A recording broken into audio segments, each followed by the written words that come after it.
What's good, YouTube? It's your boy, Blue Blood Sports TV, back at y'all with another one. So, we know the pound for pound king, Terence Bud Crawford, will be in action tomorrow night, Los Angeles, California, at the BMO Arena.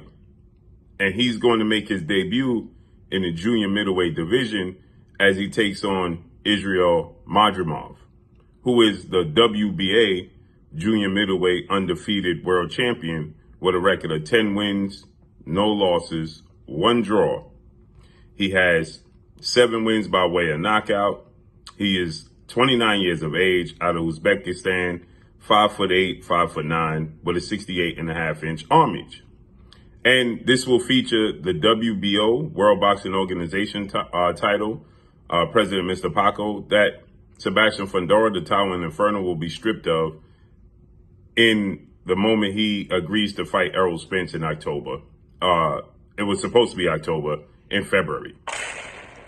So with that said, Terence Bud Crawford, 40 wins, no loss, no draw, 31 wins by way of knockout.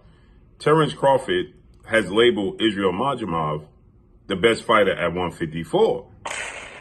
And many people have an issue with that, including one guy in particular.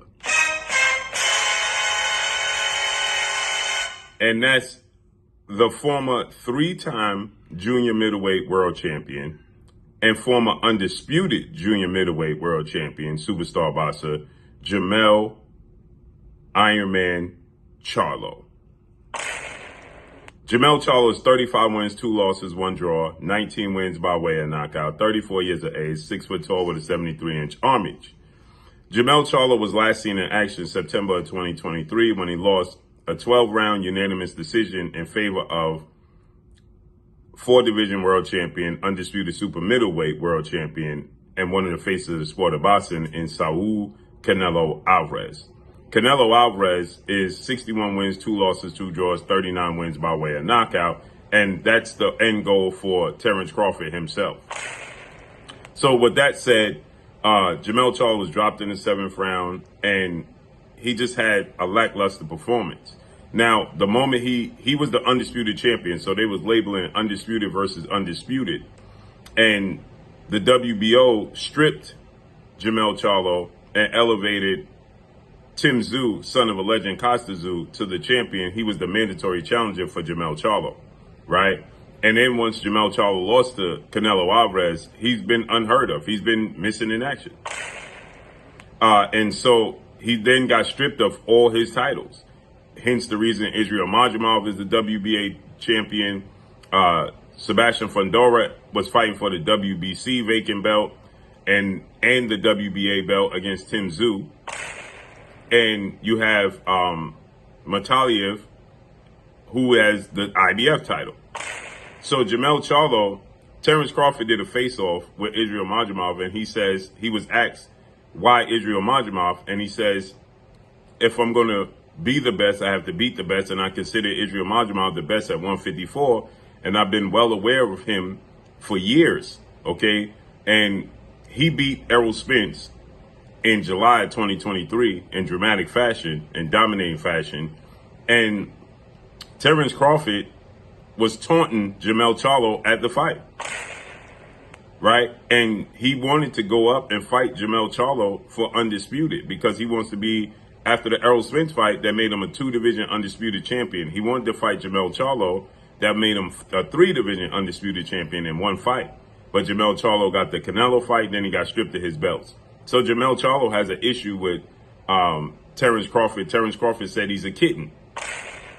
You know, if you know anything about the Charlos, they go by the mantra, lions only. Now, his nickname is Iron Man, and his brother, identical twin brother, Jermall, goes by lions only / Hitman Charlo. But their mantra is the lions only, right? And Terence Crawford calls them kittens because of his performance against Canelo Alvarez. He said he simply didn't try. So Jermell Charlo has been unheard from since then. And now Jermell Charlo has resurfaced. And he told Canelo, he's telling Terence Crawford, I'm still the king of this division. I never lost in this division. And I have to give him that because without the Canelo fight, Jermell Charlo would be favored against Israel Madrimov, and he would be favored against Sebastian Fundora or Tim Tszyu. So I do have to say that until you beat the best, till you lose, he's still the best, right? And this is a fight that I wanted to see, seeing as though he's close friends with Errol Spence. They both at one point, now Errol Spence is no longer trained by two-time trainer of the year, well-renowned future Hall of Famer Derrick James. But Jermell Charlo got with Derrick James because of Errol Spence. And that storyline was huge, seeing as though Terence Crawford was taunting him at the fight. Every time he knocked Errol Spence down 3 times and then stopped him in the ninth. And every time he did, he made sure he made his way to Jermell Charlo in the corner where he was sitting and taunted him. So this is a huge fight. I say that Jermell Charlo should fight Motaliev for the IBF title. He fights Motaliev for the IBF title. Errol Spence is going to fight Sebastian Fundora for the WBC title. Terence Crawford beats Israel Madrimov. He'll be the WBO, WBA unified champion. You beat him. Now, Jermell Charlo, you fight Errol Spence. Big fight, right? Unify the belts against Errol Spence, or you can unify the belts against Terence Crawford. So let's see how this unfolds and pays out, man. But I would love to see that fight, Terence Crawford versus Jermell Charlo. I think Jermell Charlo making a mistake letting Terence Crawford get acclimated to 154, though. And that's all I got for y'all. Make sure you hit the like button. Let me know who y'all think is the best at 154 right now. Drop a comment below. Y'all already know what it is. It's your boy Blue Blood Sports TV. Hate, like, comment, and subscribe. You haven't subscribed, hit the subscribe button, hit the like button, hit the bell icon to get all the new notifications. Follow me on Instagram at Blue Blood Sports TV, all one word. So all I got for y'all. I'm gone. Peace.